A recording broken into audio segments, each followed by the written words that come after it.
आज एक शब्द पे मैं बात करूंगा आपसे, वो सबको अच्छा लगता है। वो शब्द है आशीष। आशीष क्या है? हम कहते हैं कि हम आशीषित हैं, लेकिन कुछ कंडीशंस हैं बाइबल के अंदर, सिंपल स्टेप्स हैं, अगर आप फॉलो करते हैं तो बड़े आराम से आप आशीष को पा सकते हैं।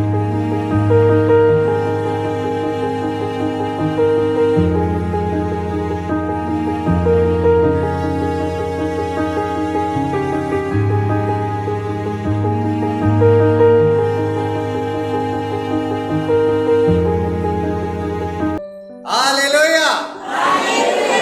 आइए प्रभु यीशु मसीह के लिए ताली बजाएं।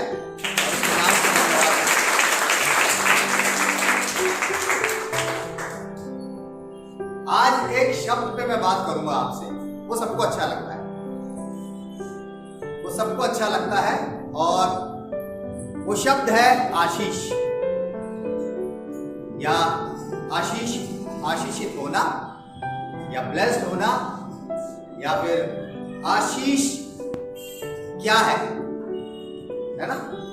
आशीष क्या है और इसके बारे में बाइबल क्या बताती है, क्या समझाती है। हम कहते हैं कि हम आशीषित हैं, हम ब्लेस्ड हैं, लेकिन ब्लेस्ड ऐसे नहीं हुआ जाता, आशीषित ऐसे नहीं हुआ जाता, आशीषें ऐसे नहीं आती। कुछ कंडीशंस हैं बाइबल के अंदर जिनको आप अगर फॉलो करते हैं, बड़े आसान, कोई ऐसी कंडीशन नहीं है कि जिसके लिए आपको बहुत कुछ मेहनत करनी पड़े। सिंपल स्टेप्स हैं, अगर आप फॉलो करते हैं तो बड़े आराम से आप आशीष को पा सकते हैं। अगर मैं आपसे एक सवाल करूं कि आप में से कितने लोग आशीषित हैं, कितने लोग ब्लेस्ड हैं, तो कितने हाथ होंगे? आपके लिए कंफर्म है कि आप आशीषित हैं। अगर आप आशीषित हैं तो आज जो मैं आपको बताने वाला हूं, आप ये देखिएगा कि कौन सा स्टेप आप फॉलो नहीं करते। कुछ मैं आपको 5 स्टेप्स बताऊंगा, आपको पता चलना चाहिए कि आप उनमें से कौन सा स्टेप आप फॉलो कर रहे हैं और कौन सा नहीं कर रहे हैं, कौन सा करना चाहिए और कौन सा आपको लेट इट बी, जाने दो, छोड़ो, है ना? हालेलुया! चलिए मेरे साथ अगर आप निकाल लें भजन संहिता 65, भजन संहिता 65 और उसकी 4थी आयत पे हम ध्यान देंगे। भजन संहिता 65 वर्स 4, और इसमें इस तरीके से लिखा हुआ है, शुरुआत करता है, ध्यान से सुनिएगा, शुरुआत करता है, क्या ही धन्य है वो, यानी कि इंग्लिश में शब्द आया ब्लेस्ड, क्या ही धन्य है वो। अब एक सवाल आ गया कि वो कौन है? वो कौन है? जब भी आप बाइबल पढ़े ना, मैंने आपको बताया, उसमें सवाल डाल दीजिए अपने आप, कब, क्यों, कहां, कैसे, किस लिए, ये सवाल लेके आप चला कीजिए। जब आप बाइबल पढ़ते हैं, कोई भी आयत पढ़े तो क्वेश्चन अपने आप डाल दीजिए, उसमें आपको आंसर मिलते चले जाए। यहां पर वो कहता है कि क्या ही धन्य है वो। रुक जाइए, आप कहेंगे कौन? वो तो है, लेकिन कौन है? उसका नाम क्या है? उसकी पहचान क्या है? वो कैसा दिखता है? वो कैसा हो सकता है? वो कहता है क्या ही धन्य है वो, यानी कि वो की जगह आप अपना नाम भी डाल सकते हैं। आप अपना नाम भी डाल सकते हैं, लेकिन इस आयत के खत्म होने के बाद ध्यान से सुनिएगा, क्या ही धन्य है वो, है ना? यहां पर कहता है कि क्या ही धन्य है वो कौन? जो आशीषित, क्या ही धन्य यानी कि ब्लेस्ड। वो कौन है जो आशीषित है? अभी आप में से बहुत से लोगों ने हाथ उठा के मुझे बताया कि हम आशीषित हैं। यहां एक सवाल है, सवाल को पकड़ के रखिए, छोड़िएगा काम। उसके बाद जब हम आगे बढ़ते हैं तो सवाल के जवाब मिलने लगते हैं। अभी हम सवाल कर रहे थे कि आशीषित कौन है। अब आगे जवाब देने शुरू होता है, क्या ही धन्य है वो। ध्यान से सुनिएगा, वो का मतलब क्वेश्चन मार्क है, अभी नाम नहीं है। कौन धन्य हो सकता है, कौन आशीषित हो सकता है, कंडीशन समझिएगा। पहली कंडीशन में वो बताता है, कहता है जिसे तू चुनकर, यहां परमेश्वर की बात, परमेश्वर की बात हो रही है। परमेश्वर ही आशीष देता है, कोई इंसान किसी को आशीष नहीं दे सकता, कोई किसी को आशीषित नहीं कर सकता। आप कहेंगे कि हमें तो उनके द्वारा आशीष मिली, द्वारा पाया, यानी कि एक जरिया है जिसे परमेश्वर ने आपके लिए आशीष का कारण ठहराया कि आप उसके द्वारा परमेश्वर की आशीष को हासिल कर सकें। परमेश्वर को आप कहेंगे परमेश्वर हमें जरूरत है इस वस्तु की, और फिर कहेंगे कि हम आपसे प्रार्थना कर रहे हैं कि ये आशीष आप हमारे जीवन में दे दीजिए।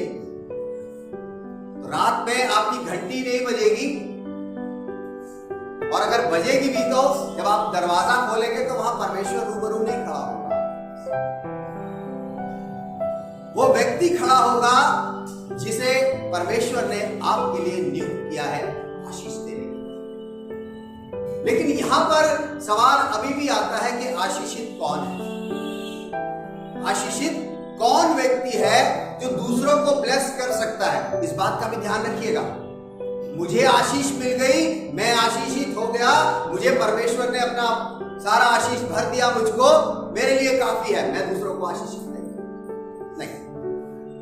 जब आपके पास आशीष है तो जरिया बनिए दूसरों के लिए, कि आप दूसरों को आशीषित कर सके, लोग आपसे आशीष। मैं भौतिक वस्तुओं की बात नहीं कर रहा हूं कि आपने किसी को पैसे दे दिए, आपने किसी को खाना खिला दिया, आपने किसी को अपनी गाड़ी में ले गए, ये सब क्या है, ये भौतिक चीजें हैं, सांसारिक चीजें हैं।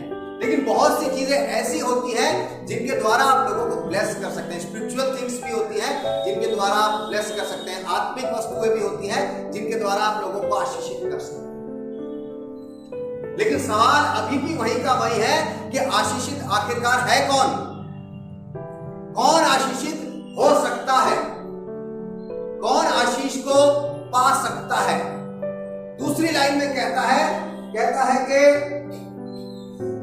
जिसको तो चुनकर, यहां पर चुनकर तक रुक जाते हैं, यहां पे सिलेक्शन हो रहा है।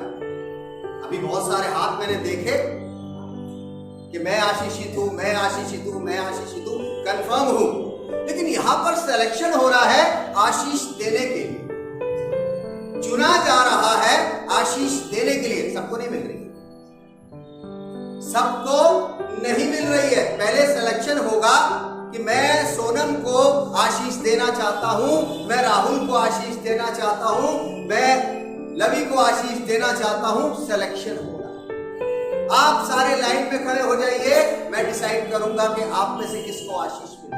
ये मैं नहीं कह रहा, ये बाइबल कहती है। वो कहता है आशीष वो व्यक्ति है जिसको सेलेक्ट किया जाता है, सिलेक्शन के बाद ही आशीष मिलती है।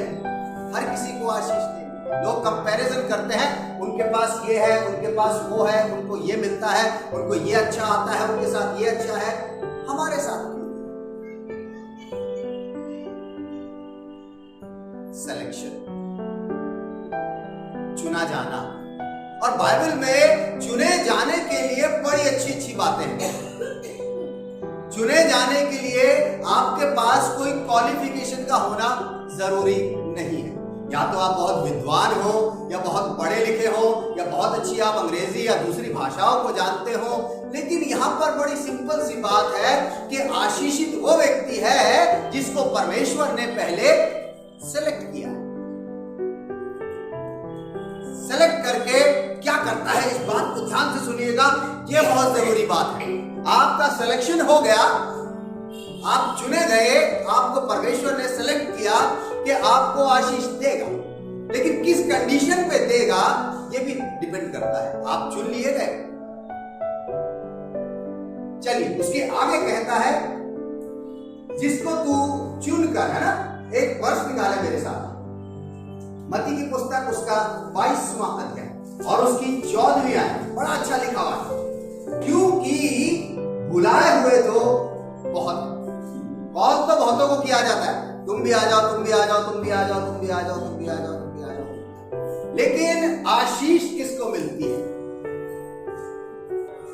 कहता है कि बुलाए हुए तो बहुत है, परंतु चुने हुए थोड़े क्यों लिखा हुआ है? थोड़े क्यों लिखा हुआ है? क्यों बताया गया है कि चुने हुओं की संख्या कम है? अगर 100 लोगों को बुलाया गया है, कॉल किया गया है कि आपने आना है, आपको आज आशीष मिलने वाली है, आपको आज कुछ बहुत अच्छी चीज मिलने वाली है, जिससे आपका जो जीवन है वो बहुत अच्छा बनने वाला है, आप भी आइए, आप भी आइए, आप भी आइए, आप भी आइए।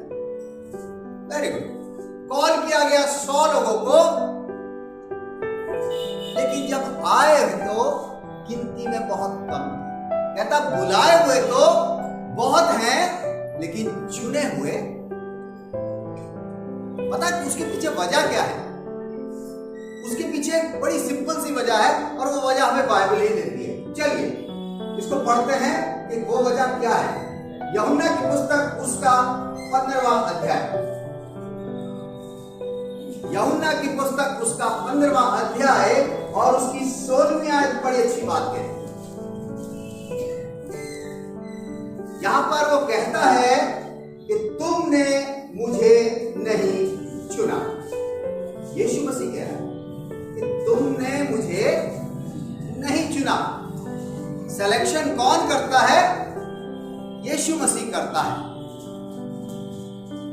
आप अगर सेलेक्ट किए गए हैं तो वो यीशु मसीह की तरफ से, आपकी कोई एबिलिटी नहीं है, आपकी कोई खूबी नहीं है, आपकी कोई क्वालिफिकेशन नहीं है, या आप इंटेलिजेंट है इसलिए आप सेलेक्ट नहीं किए गए। यहां पर कहता है कि तुमने मुझे नहीं चुना। उसके आगे क्या कह रहा है? कहता है कि परंतु मैंने तुम्हें चुना, मैंने तुम्हें चुना है। कहता बुलाए हुए बहुत हैं, लेकिन चुने हुए वही हैं जिनका सिलेक्शन प्रभु यीशु मसीह करेगा, जिनका सिलेक्शन प्रभु यीशु मसीह करेगा, परमेश्वर करेगा आशीषित होने के लिए। हर कोई आशीषित नहीं हो जाता। कहने से कई बार लोग कहते हैं कि हम आशीषित हैं, हम आशीषित हैं। वो भौतिक वस्तुओं को अपनी आशीष के रूप में दर्शाने की कोशिश करते हैं। भौतिक वस्तुएं आप समझते हैं ना, सांसारिक वस्तुएं, अच्छा पहनना, अच्छा खाना, अच्छी गाड़ी, अच्छा बंगला। ऐसे बहुत से लोग हैं जो परमेश्वर के विषय में नहीं जानते, लेकिन फिर भी उनके पास ये सारी चीजें अवेलेबल हैं, बहुत इजीली मिल जाती हैं उनको। अच्छे बिजनेस कर रहे हैं, 10-10, 15-15 गाड़ियां लेके घूमते हैं, कईयों फ्लैट्स हैं, मकान हैं, प्लॉट्स हैं, फार्म हाउसेस हैं। क्या वो आशीषित हैं? ये मटेरियल चीजें हैं जो कुछ टाइम के बाद ऑटोमेटिकली खत्म हो जाती है। लेकिन यहां पर वो कहता है कि धन्य है वो जिसको परमेश्वर सेलेक्ट करता है, जिसको परमेश्वर चुनता है। खाली चुनता ही नहीं है, एक काम और करता है। उसके आगे कुछ और कहता है, भजन संहिता की 65वें अध्याय में आ जाइए वापस। कहता है कि जिसको तू चुनकर अपने समीप आने देता है। परमेश्वर की नजदीकी की बात की जा रही है कि आपको परमेश्वर ने चुन तो लिया, तो क्या दूरी तो नहीं है, क्या दूरी तो नहीं है, आप सेलेक्ट कर लिए गए। वो कहता है अपने समीप, अपने करीब, अपने करीब बुलाता है आपको। आप कितने करीब हैं परमेश्वर के, इस सवाल को नियुक्त कर लीजिए अपने। ये सवाल आप अपने लिए रख लीजिए, मनन कीजिएगा इस सवाल पर। आपने कहा हम आशीषित हैं, बहुत अच्छी बात है, आप आशीषित हैं, लेकिन सवाल है क्या परमेश्वर ने आपको चुना? वेरी गुड, अगर आपको चुना तो, लेकिन वो कहता है चुनकर अपने समीप, अपने पास, कितने नियर हैं आप परमेश्वर के, ये आप खुद जानते हैं। ये आप खुद जानते हैं कि परमेश्वर से आपका डिस्टेंस कितना है। अगर वो कह रहा है चुन लिया, तो वो अपने समीप बुलाएगा, अपने पास बुलाएगा, आने देता है, रुकावट नहीं।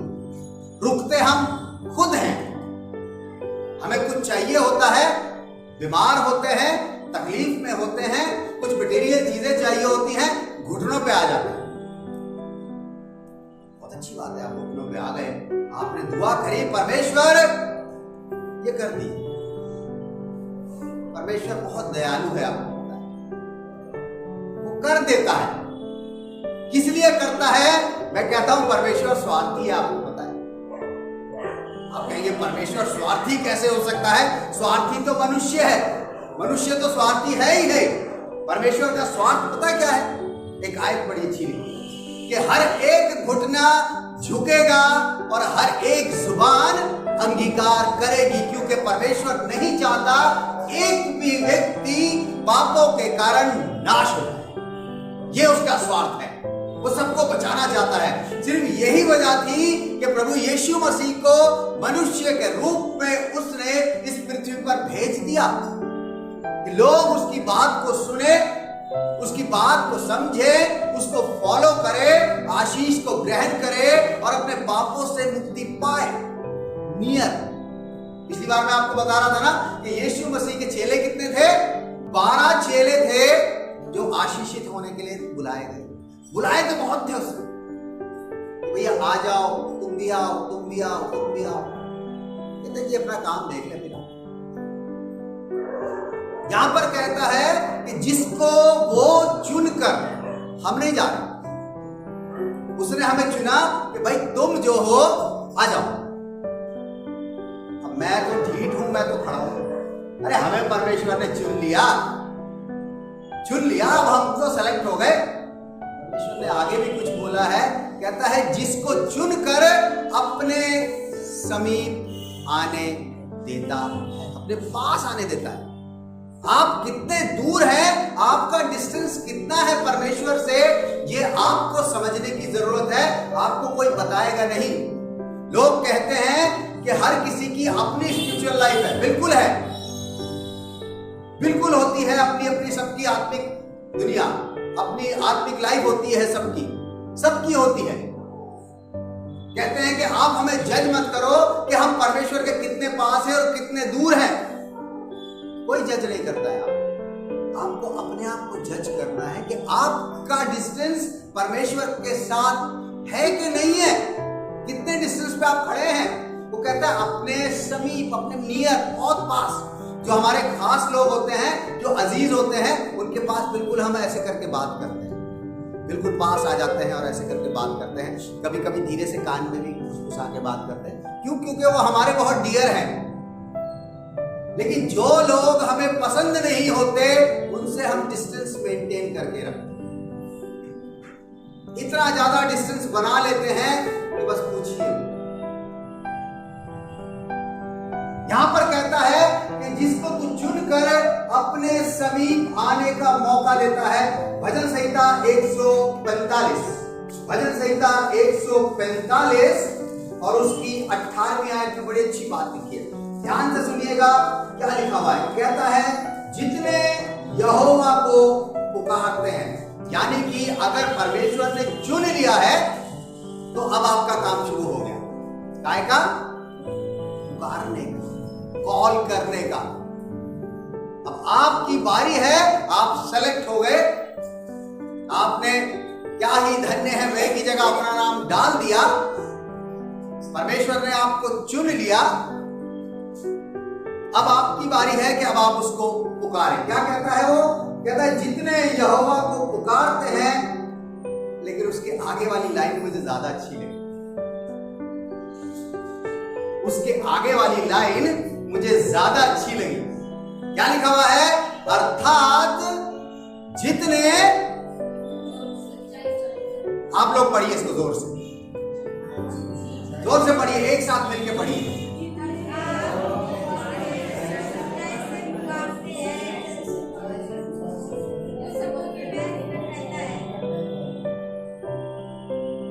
ऐसे पढ़ेंगे तो निकट कभी नहीं आएगा। ऐसे पढ़ेंगे तो जो पास भी होगा वो भी चला जाएगा। कहेंगे बाइबल तो पढ़नी आ नहीं रही, चलो घर चलो। यहां पर कहता है कि जितने यहोवा को पुकारते हैं, अर्थात का क्या वो होता है?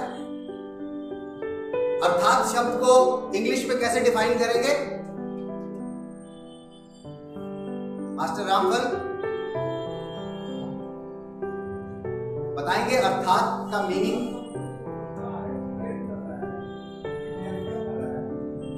व्याख्या कर रहा है। जो शब्द उसने आगे यूज किया है ना कि जितने पुकारते हैं, यहां बात खत्म नहीं हो जाती। अब उसको एक्सप्लेन करता है पुकारना कैसे है। बहुत से लोग हैं कि हम विश्वासी हैं, हम परमेश्वर के पीछे चलते हैं, हम ये करते हैं, हम वो करते हैं, हम ये है, हम वो है। बहुत अच्छी बात है, लेकिन यहां पर अर्थात आ गया है, आपको व्याख्या दे रहा है। आप हिंदी पढ़ते होंगे तो हिंदी के अंदर भी कविता की 4 लाइन दे दी जाती है, फिर कहा जाता है उसकी व्याख्या कीजिए। 4 लाइन की व्याख्या जो है वो 4 पेजेस में की जाती है, ताकि उसका निचोड़, उसका असल जो उसके अंदर भरा है वो निकल कर आए। यहां पर कहता है कि जितने यहोवा को पुकारते हैं, ये लाइन आपको दे। लेकिन यहां पर वो कहता है अर्थात, कहता है अर्थात जितने सच्चाई से पुकारते हैं। अब आपको ये सवाल फिर लिख लेना है कि क्या आप अगर अपने आप को आशीषित कहते हैं तो क्या परमेश्वर को आप सच्चाई से पुकार रहे हैं? क्या अपने स्वार्थ के लिए पुकार रहे हैं? ध्यान से समझिए। आशीषित हैं, दावा करते हैं, परमेश्वर के कितने नजदीक हैं? क्या परमेश्वर ने आपको चुना है? कितनी सच्चाई से आप उसको पुकारते हैं? ये इन सवालों के जवाब दूसरा नहीं देगा। इन सवालों के जवाब आपके खुद के पास है। इन सवालों के जवाब आप खुद अपने आप से पूछिए। इन सवालों को रख के आप देखिए कि परमेश्वर आपके कितना निकट है। देखिए एक बार प्रैक्टिकल करके। बोलने से नहीं, दूसरों को बताने से नहीं होता, लेकिन खुद प्रैक्टिकल करके चीजों को समझने की कोशिश कीजिए। कहता है उसके आगे भजन संहिता 84 और उसकी 10वीं कहता है, क्योंकि तेरे आंगनों में का एक दिन और कहीं के 1000 दिन से उत्तम। अगर आप परमेश्वर के पास हैं, परमेश्वर की नजदीकी में हैं, वो ये कहता है कि अगर आप एक दिन की उपस्थिति उसके साथ सेलिब्रेट करते हैं, तो कहीं के आपके बेस्ट दिनों की जो मेमोरीज हैं कि हम वहां गए थे, हम वहां घूम कर आए थे, हमने पहाड़ों पे ये किया, हम फलानी जगह गए थे, हमने ये देखा, वहां फोटो खिंचवाई, उनकी पार्टी में गए थे, उनकी शादियों में गए थे, वहां हमने ऐसे कपड़े पहने थे, हमने ये लिया था, वो लिया था। ये क्या है? ये आपके स्पेंड किए हुए दिन है जो आप अलग अलग जगह स्पेंड करते हैं। आप अलग अलग जगह अपने दिनों को व्यतीत करते हैं, जो आपकी मेमोरी में रहते हैं, जो आपकी यादों में रहते हैं, जो आपकी फोटोज में रहते हैं। लेकिन यहां पर कहता है कि अगर आप परमेश्वर की नजदीकी में हैं, उसकी निकटता में हैं, कहता है जितने उसको सच्चाई से पुकारते हैं, परमेश्वर उनके निकट है। अगर आपने सच्चाई से परमेश्वर को पुकार लिया, अगर आपने दिल से परमेश्वर को पुकार लिया, तो वो आपके निकट अपने आप आएगा। वो और करीब आपके पास आ जाएगा आपकी बात सुनने के लिए। यहां पर कहता है कहीं और के 1000 दिनों से एक दिन बेस्ट है। लेकिन कहता है कि जब परमेश्वर आपके निकट है, तब क्या होता है? अगर उसकी निकटता आपके साथ है, तो उसके साथ का बिताया हुआ टाइम, चाहे थोड़ी देर का आपका टाइम है, वो गोल्डन टाइम होना चाहिए। आप कहता है कहीं और के 1000 दिनों से उत्तम है। परमेश्वर मुझसे और आपसे बात करना चाहता है, मुझे और आपको आशीषित करना चाहता है, मुझे और आपको अपने नजदीक लेके आना चाहता है। लेकिन हम क्या कर रहे हैं? क्या हम उसे पुकार रहे हैं? सच्चाई से पुकार रहे हैं कि वो हमारे निकट आ सके? हम सिर्फ रिचुअल में रहते हैं, लेकिन कभी अपनी पर्सनल लाइफ को कनेक्ट करके देखिएगा कि आप परमेश्वर के कितने नजदीक हैं। तब आपको इस बात का एहसास होगा कि जो चीजें रुकी हुई है, आपको पता है कई आशीषें हमारी रुक जाती है, बाउंड हो जाती है, उसके पीछे वजह हो, उसके पीछे ये वजह होती है कि धन्य है वो की जगह आपका नाम आ ही नहीं पा रहा। परमेश्वर तैयार है लेके बैठने को। मलाकी में कहता है ना कि मुझे परख कर देखो कि मैं तुम पर अपने आकाश के झरोखे खोलकर आशीषों की, शब्द को बोलिए जोर से, अपरंपार, जो आपसे संभलेंगी नहीं, वर्षा करता हूं के नहीं। वो कहता है इस बात को, वो देने को तैयार है, वो तैयार है, लेकिन अर्थात जितने उसको सच्चाई से पुकारते हैं। मेरे आपकी ब्लेसिंग कहां अटकी है, कहां रुकी है? देखिए, आप आशीषित क्यों नहीं हो पा रहे हैं? क्यों आपके बंधन बंधे हुए हैं? क्यों? क्योंकि यहां पे बड़ा साफ कहता है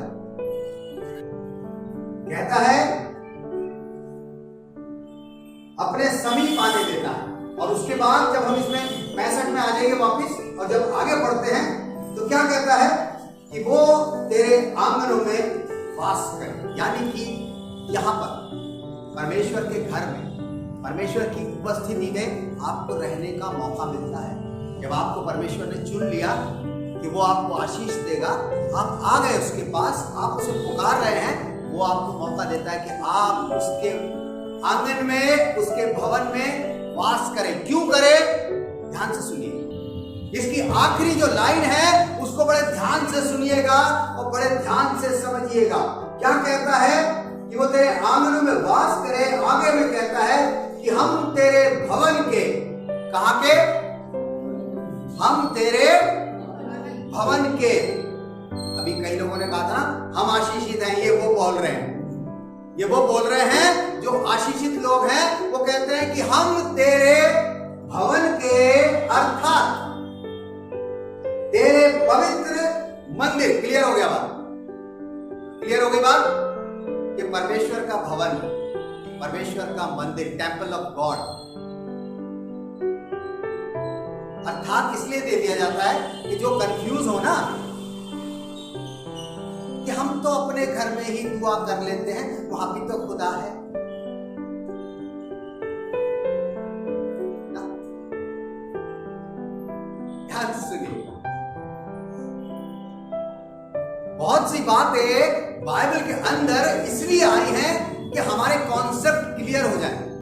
यहां पर कहता है, बड़े आसान शब्दों में उसने कह दिया कि हम तेरे भवन के, अर्थात तेरे पवित्र मंदिर के, शब्द बड़े अच्छे लग रहे हैं मेरे को लिखा हुआ। कहता है कि उत्तम उत्तम पदार्थों से तृप्त है होंगे। उत्तम उत्तम पदार्थों से। अब परमेश्वर के भवन में समोसा तो मिलेगा नहीं, लेकिन उत्तम उत्तम पदार्थ लिखे हुए। अब आप कहेंगे वेजिटेरियन तो हो गया, अब नॉन वेज रह गया,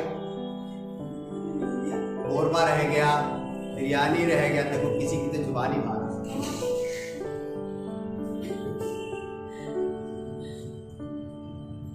उत्तम उत्तम पदार्थों का अर्थ क्या है? और यहां पे तृप्त होने की बात की जा रही है। इंग्लिश में लिखा है सेटिस्फाइड। तृप्त हो जाएंगे, खा के अख जाना चाहिए आपको। लेकिन ये उत्तम पदार्थ आखिरकार है क्या जो परमेश्वर के भवन में मिलते हैं? लिखने वाला कहता है कि हम तेरे भवन के, अर्थात तेरे पवित्र मंदिर के उत्तम उत्तम पदार्थों से तृप्त होंगे। कहां बैठ के? घर में। घर में बैठ के हम तृप्त हो जाएंगे। आज तो परमेश्वर का बहुत अच्छा वचन था। किसने बताया? अरे बहन बता रही। आप गए थे चर्च? नहीं, हम तो नहीं गए, बहन ने बताया। तो तृप्त कौन होके आया? बहन होके आई। जो घर बैठी थी वो तृप्त नहीं। और ये उत्तम पदार्थ है क्या? जब आप यहां आते हैं, अब आपको उत्तम पदार्थों की लिस्ट देता हूं, नोट कर लीजिएगा। नोट कर लीजिएगा, जब हम सुबह आते हैं सबसे पहले यहां पर क्या होती है? ओपनिंग प्रेयर, आरंभिक प्रार्थना होती है। उस आरंभिक प्रार्थना के अंदर कितने लोग यहां शामिल होते हैं? जरा सोचिएगा इस बात को बड़े ध्यान से। ओपनिंग प्रेयर में कितने लोग यहां होते हैं? ओपनिंग प्रेयर में उन सब लोगों के लिए आशीष के लिए दुआ की जाती है। यह है उत्तम पदार्थ जो आपको आते ही पहले सर्विंग में मिल गया। जब आप पार्टी में जाते होंगे तो सर्विंग होती है ना कई चीजों की। पहले स्नैक्स आते हैं, स्टार्टर्स आते हैं, लास्ट में जाके मेन कोर्स आता है। वचन तो मेन कोर्स में आता है, आखिरी बड़े खाने में आता है। उससे पहले स्टार्टर भी होते हैं, रिफ्रेशमेंट भी होती है, उससे वंचित रह जाते हैं।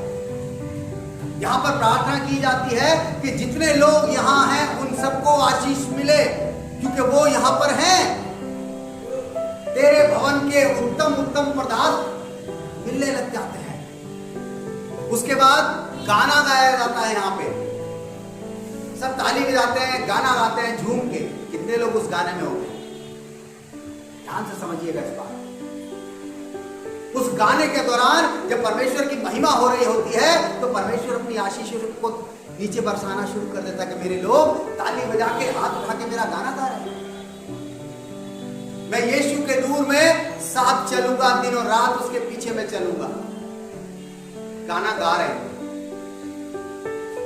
उसके बाद यहां पर भजन संहिता पढ़ा जाता है।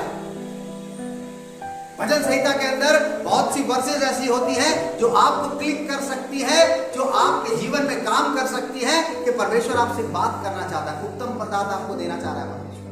कितने लोग होते हैं भजन संहिता के टाइम? उसके बाद यहां गवाहियां दी जाती हैं। कितने लोगों को गवाहियों से आशीष मिलती है? उसके बाद यहां स्तुति आराधना की जाती है, वर्शिप की जाती है। कई लोग बाद में आते हैं वर्शिप के तहत। अभी तो पादरी साहब ने बोलना शुरू किया, लेकिन वर्शिप के दौरान परमेश्वर आपके और नजदीक आता है। आपको पता है पौलुस और सिलास गा रहे थे और बंधन टूट रहे थे। अगर आप अपने बंधनों में मुक्त हैं, मुक्त होना चाहते हैं तो आ जाइए, वर्शिप में रहा कीजिए, अपने हाथों को उठाया कीजिए, स्तुति कीजिए, आराधना कीजिए, कहिए प्रभु जी मेरे बंधन को खोल दीजिए, मेरी आशीषों को उड़ेल दीजिए मुझ पर। रुकी हुई आशीष क्यों? क्योंकि बंधे हुए। आप उन चीजों को समझना चाहते हैं तो उसके भवन में, उसके पवित्र मंदिर में आइए और शुरू से उत्तम उत्तम पदार्थों को, यहां उत्तम नहीं लिखा हुआ है, क्या लिखा है? उत्तम उत्तम। इंग्लिश में लिखा है गुडनेस। गुडनेस का मतलब बेहतर, बढ़िया, मजेदार, मजा आ गया। उत्तम उत्तम पदार्थों से तृप्त होंगे। वर्शिप के बाद एंड में आता है आपका मेन कोर्स, परमेश्वर का वचन। ये मत सोचिएगा कि कोई सिर्फ वचन देना ही, आपको वचन सुन के ही सारी चीजें हासिल हो जाएंगी, नहीं। शुरू से लेके आखिर तक आपको यहां पर होना है, परमेश्वर की नजदीकी में होना है, उसके समीप होना है, और तभी आप कह पाएंगे कि धन्य हूं मैं। और यह सिर्फ इस बात के लिए नहीं है कि आप उत्तम पदार्थों को क्या कर सकते हैं। उत्तम पदार्थ जब आपके पास आ जाएंगे, परमेश्वर का वचन आपके पास आ जाएगा, अच्छे गीत आपको आ जाएंगे, प्रार्थना करनी आ जाएगी, वचन आपको याद रहा करेंगे, तो आप लोगों से बांटेंगे, आप अपनी आशीषों को दूसरों तक। कितने लोग इस बात को मानते हैं हमारा परमेश्वर आशीषित है? अरे ये तो पता ही होगा आपको, कहीं से अगर कुछ चीज मिल रही है तो उसके पास तो ऑलरेडी होगी ना, या नहीं है? अगर हम परमेश्वर से आशीष चाहते हैं तो उसके पास आशीष है, तभी तो वो कहता है कि देखो मैं आसमान के झरोखे खोल के अपरंपार आशीषों की वर्षा। उसके पास कितनी ब्लेसिंग्स हैं जो वो देना चाहता है। मुझे और आप, लेकिन कंडीशन वही है। इस आयत को याद करिए, इस आयत को दिमाग में बिठा लीजिए कि आशीष आपको कब मिलेगी? जब उसके घर में आप आ जाएंगे, जब उसके घर में रहेंगे, उसकी नजदीकी में रहेंगे, उसके उत्तम पदार्थों से तृप्त होंगे, तब वो कहता है, तब शुरुआत करता है, क्या ही धन्य है वो जिसे तू चुनकर अपने समीप आने देता है, कि वो तेरे आंगनों में वास करे और वास करने के साथ साथ तेरे भवन के उत्तम उत्तम पदार्थों से तृप्त होता है। आप कितने तृप्त हैं, कितने सेटिस्फाइड हैं, कितने खाली हैं, ये आपको पता होगा, मुझे नहीं। इसलिए मेरे अजीजों, जान लीजिए आज इस बात, अगर आप आशीषित होना चाहते हैं तो इन स्टेप्स को फॉलो करना शुरू कर दीजिए। अगर आप आशीषित हैं तो ये देखिए कौन सा स्टेप आप फॉलो नहीं कर रहे, जिसकी वजह से अपरंपार वर्षा नहीं हो। उत्तम उत्तम पदार्थों से तृप्त होते चले जाइए, परमेश्वर से आशीषित होते चले जाइए। मेरे अजीजों, वो बहुत दयालु है, पीछे की जिंदगियां वो नहीं देखता है, पता है आपको। वो कहता है जो बीत गई उसे जाने दो, नई बातों की तरफ बढ़ते चलो। अगर आपने अब तक ऐसा नहीं किया है, अभी भी मौका है, अभी भी चांस है आपके पास कि आप आए, परमेश्वर के भवन में आए, उसकी उपस्थिति में आए, उसकी निकटता में आए और उसके उत्तम उत्तम पदार्थों से तृप्त हो जाए। हालेलुया। आइए दुआ करें। धन्यवाद करते हैं प्रभु जी आपके लोगों के लिए जितने आज यहाँ बैठे हैं। हम चाहते हैं कि ये आयत जिनके जीवनों में काम करे, और जितने लोग भी प्रभु जी हमें ऑनलाइन सुनते हैं या देखते हैं प्रभु जी, उनके जीवनों में भी काम करे। अगर कोई भी आपकी आशीष से वंचित है प्रभु जी, आपसे प्रार्थना करते हैं प्रभु जी, उनको सिखाएं कि वो आपके निकट कैसे आ सकते हैं, आपके भवन में कैसे आ सकते हैं, आपके उत्तम उत्तम पदार्थों को वो कैसे प्राप्त कर सकते हैं और जिससे उपलब्ध हो सकते हैं। चाहते हैं कि आप सबको बहुत आयत से आशीष। धन्यवाद करते हुए इस विनती को मांगते हैं अपने उद्धारकर्ता प्रभु यीशु मसीह के नाम से, आमीन।